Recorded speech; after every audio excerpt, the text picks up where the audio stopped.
My name is Sudha, and I've been working as a solution architect in Publicis Sapient. I will be walking you through our journey of exploring Apache Pinot for the personalization use case. Before we deep dive into Pinot, I want to set the broader context on the use case. As part of experimenting and enriching the digital presence of the auto clients, we embarked on this journey to build a platform that provides real-time, contextual, and personalized experience based on the user interactions. Uh, as the users engage on a digital platform, we wanted to ensure that there is a continuum in their journey. We wanted to provide a timeline view of the recent vehicles that they have viewed, the last customizations or the build customizations that they have done, recommend or promote certain vehicles based on the features and specifications they have explored, most recently viewed vehicles, popular vehicles, and so on. To be able to achieve all these levers of personalization, the vital component is to start gathering information and build customer profile preferences. And the gray bubbles that you see on the screen, these are all the different interaction points defined on the digital platform that would collect data as the users interact, persist it in the data store, and that would help us understand the customer preferences in detail to provide the personalization in a better way. This is where Apache Pinot fits in, because every click on the web platform needs to get streamed real time into the OLAP database. The goal is to ingest faster and support the real time queries, low latency queries. Obviously, high distributed system and highly scalable is what we were looking for. This is a very simplified view of the design that we put together.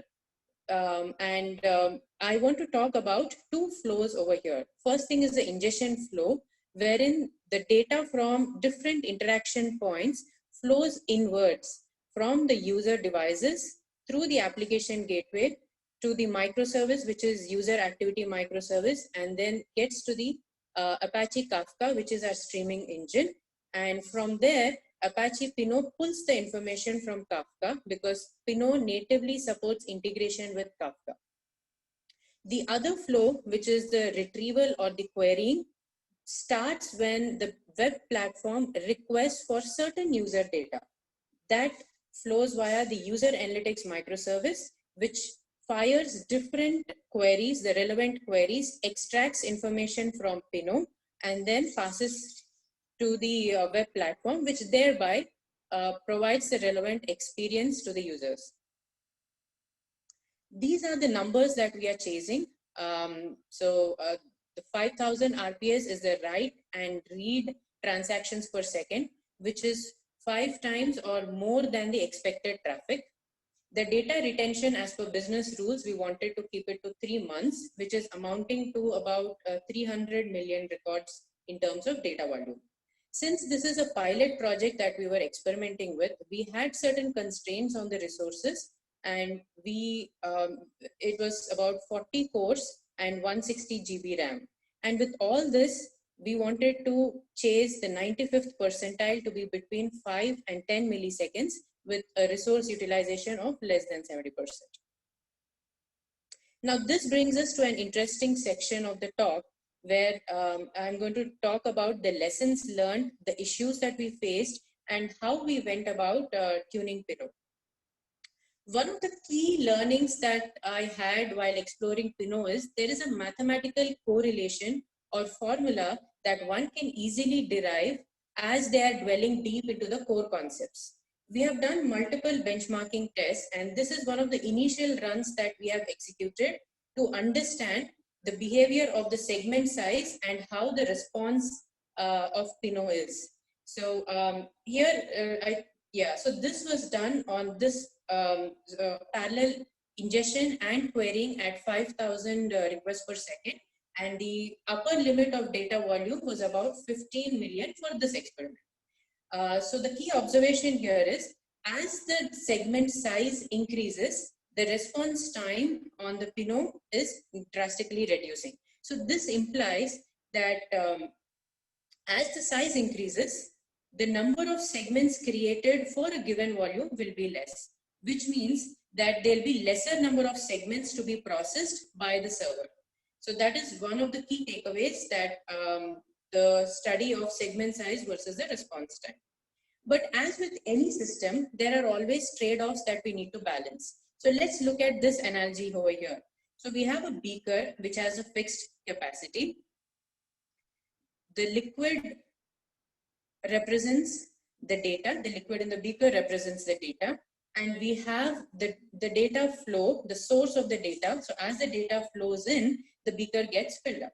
So what we are trying to intend here is to derive the other variable in the picture, which is effect of number of partitions in Kafka. So as you must have already guessed, so this is analogous to the basic jargon of Pinot. So the beaker itself is nothing but the consuming segment, which is an in-memory data unit of Pinot. The threshold, there is a threshold that we can define for the consuming segment. Once the threshold is reached, the consuming segment transitions to the next stage of its life cycle and then goes into the immutable or the completed segment. The source of data is the Kafka partition. Now let's look at this particular problem here. So the expected traffic is about 10,000 records per day. This is a scaled down example just to understand the effect of partitions. And the threshold that we are setting for the consuming segment is 10,000 records.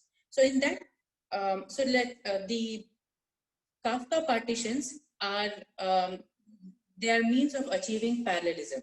So in this case, if we go about selecting the number of partitions as 10 partitions, and which means that there would be 10 consuming segments, and each segment or each partition would get 1,000 records per day as per the scale that is given on top, which means that the consuming segment would be in memory for about 10 days.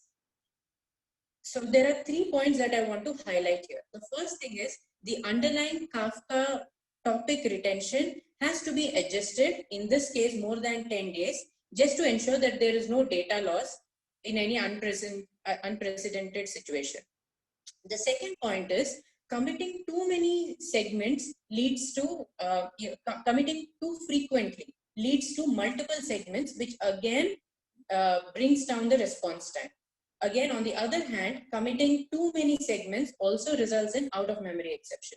So we need to balance out the segment size and the number of partitions and the threshold. Fortunately, out of the box Pinot provides a helper utility, which is a real-time provisioning tool, which takes in different parameters as we spoke about, the segment, the number of partitions, the sample segment, and then it recommends a segment size to us. So we can play around with the different inputs and then understand the consequences and then go about selecting the segment size for our particular use case. As we moved on in our journey, there were two major issues that we faced. First one is out of memory issue, which was coming up when we tried to increase, we were playing around with the segment size. So there was out of memory exception that was coming up. The second one is the response time was shooting drastically. So as the queries per second was increasing and as the data volume is increasing. Now, these are the best practices that that we would need to follow while setting up Pinot cluster from our learning of from our journey. First thing is observability. So we had about 15 to 20 KPIs being tracked for each of the pods of Pinot. The Prometheus and Grafana combination is what we have used to capture and analyze the JMX metrics to get insights, especially during the analysis of the out of memory exception, how the heap size is increasing or how the virtual memory, the mmap configuration is going on, the direct buffers. So this helped us greatly understand and analyze that particular situation. The runtime provisioning tool is something that we already spoke about, wherein it takes in different inputs and then helps us derive the segment size which suits our current use case. One of the most important concepts that I've come across is the memory management. Pinot is a Java-based implementation, and there are two kinds of memory that it supports. One is mmap, and the other one is heap. So for the consuming segment and completed segment, we can actually configure these parameters, and we have configured mmap for the completed segments, and based on the recommendation from the runtime provisioning tool, we understood the memory requirements, the segment size that is recommended, and we also configured it to use the off-heap memory. So this helped us solve the out-of-memory issue. Previously, they were using the direct buffers, and that was causing the out-of-memory issue because of our resource constraints. The final one in our learnings is about how to manage the different thresholds. So Pinot gives us three kinds of thresholds. So these thresholds are basically to control the life cycle of consuming segment transition to be completed. So we have time, size, and number of records. These can be defined as thresholds. So as a recommended practice, we have used time and size that could go hand in hand. These are the other three strategies or techniques that we have used to tune the 95th percentile value. So first one is the sorted column index. In all our queries, the primary predicate was a user ID. And when we configured the sorted column index on user ID and the inverted index for the other columns, the response time showed a great improvement. The other two techniques, which are partition-aware routing and replica group, these are the optimizations which help the broker prune certain section of servers or certain segments so that there is an optimized use of threads. There's an optimized use of the load gets distributed evenly, and these topics have been covered in detail in previous talk. So I will not go in depth with it, but I would like to illustrate these two examples in the next slide. Let's consider we have two partitions, Kafka partitions. And on Pinot side, we can define the replica per partition. So in this case, I've defined it as 3. That means we have totally 6 streams of data. And looking at our cluster, we have 6 servers, 6 Pinot servers set up, and a couple of Pinot brokers which are there. Because it's a real-time LLC, we have the consumer threads picking up data from the different streams of data that is available. So just doing it for the other servers. So we have the consuming segments, one on each of the Pinot servers. The question is, without the replica group concept, when there is XQPS targeted or incident on Pinot broker, all the X load falls onto all the 6 servers. But with replica group concept, wherein we designate certain subset of servers having the complete data set.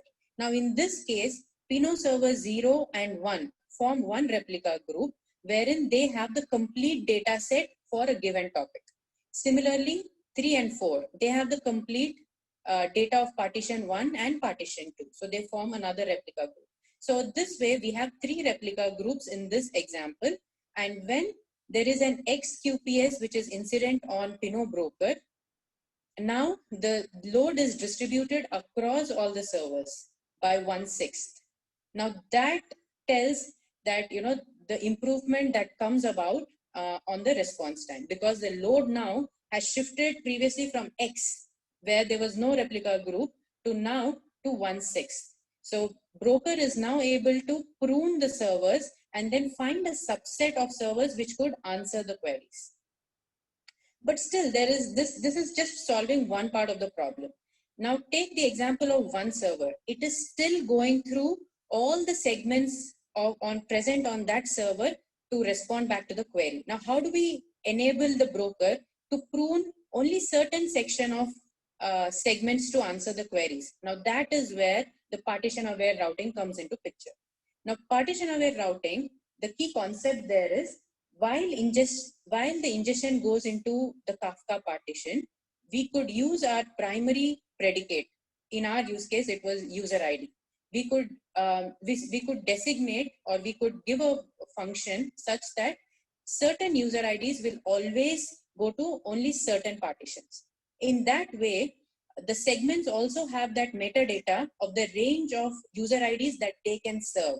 So in this way, Pinot Broker can be optimized to prune certain segments, and then the response time has hugely improved after applying these two techniques.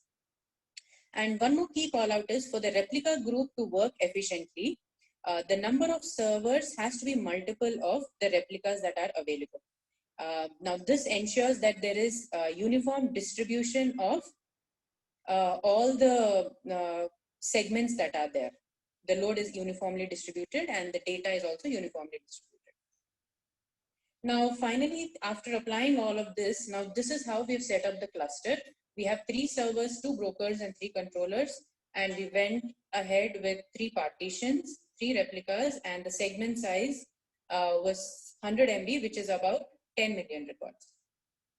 And what did we finally achieve? So initially, without any of these techniques or optimizations, we were about 30 milliseconds and above for the queries, for about data volume of 300 plus million records and throughput of 10K TPS. But when we applied all these techniques, we saw that it improved 3 times. The response time has come down to 9 milliseconds. So there are multiple articles available on Medium, which really helped us understand the concepts of Pinot. And we have put together a Medium article. Shaunak, who has worked closely on this use case, has put together all our learnings and details into this Medium article. And finally, I would like to thank the vibrant Pinot community for helping us throughout this journey and giving us this opportunity. And I would also like to thank Raghu, who always stood us and then by our side as a pillar and helped us through this journey. Thank you.